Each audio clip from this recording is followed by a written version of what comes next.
Thank you, Mr. Chairman. I appreciate the opportunity to ask a few questions of folks, and I want to come to Mr. Wall for the last question because I want to hear from someone outside the room that is actually in the world of creating jobs. So I particularly appreciate your testimony so far.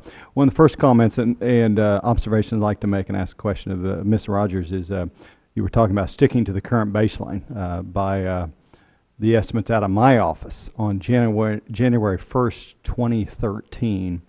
If, as Mr. Van Hollen indicated, if Congress took a 10-year vacation and did nothing, we would have about $5 trillion of tax increases over the next decade. That's the current baseline if nothing changes. And I don't know if you've do you still support a sticking to the current baseline and as far as its impact potentially on the economy, a $5 trillion tax increase, that's good for the economy? I think it's needed for the economy for both the medium term and the longer term, and I think that it doesn't require reverting to Clinton-era tax rates, despite the fact that I don't think that those were very bad for the economy kinds of tax rates. I think that it's an opportunity to commit to a strict version of pay-as-you-go rules, and which is just to say whatever you want to keep in terms of extending tax cuts, you pay for them. Because right now in current law, we have committed to an expiration of all of the Bush-Obama tax cuts at the end of 2012. So I'm just asking that this committee and Congress more generally commit to pay-as-you-go. But you don't believe the President should commit to pay-as-you-go on his payroll tax proposals.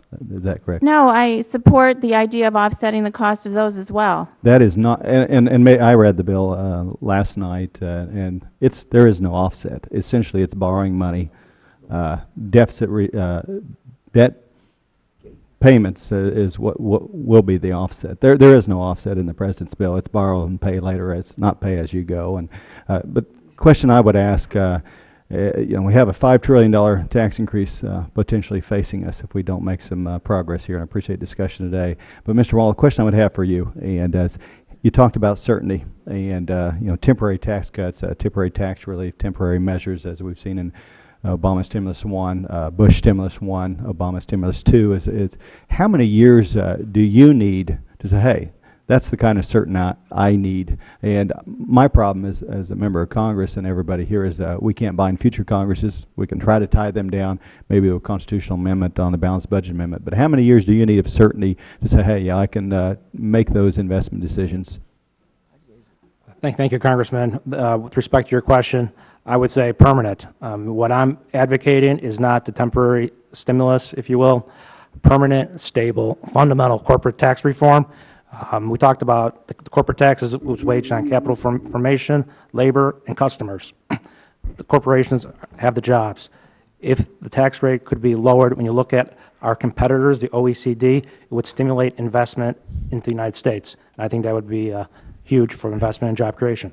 So if by some political miracle, and maybe I'm not optimistic enough, the House Republican budget that presumes fundamental tax reform would pass and become law, this is the only chamber that's actually suggested that if it becomes permanent in this year or sometimes before January 2013, you'd think that's good enough signal that a future Congress could come in on sometime in the next year or two or three or four or five, make changes again. But if you were told we've passed it, it's hopefully going to stick, that would be permanent enough for you, because that's the problem. They can change it in 2 years. That's absolutely right. I mean, we would need the message that it is stable, it's permanent, and the other side of the equation I mentioned in my written testimony, regulatory reform, that the burden of regulation is loosened up. That's the type of message I think that would instill corporate confidence. Okay. Appreciate that. And Mr. Hodge, I appreciate you being here as well. What's your expectation of what would happen if we fully implemented the Obama stimulus plan number 2? How many jobs would that create in your best guess? Few, if any. Jobs are not created on temporary measures. They're created on long-term expectations, as we've been discussing. And right now, the long-term expectations of the business community looking at the economy is very, very poor. Mm-hmm. And I doubt that even a small incentive would encourage someone to hire someone who could cost tens of thousands of dollars over a long term. if you get a $5,000 tax credit to hire a $25,000 a year worker, that person is going to cost $125,000 over the next 5 years. So that incentive is really relatively small for that long-term commitment.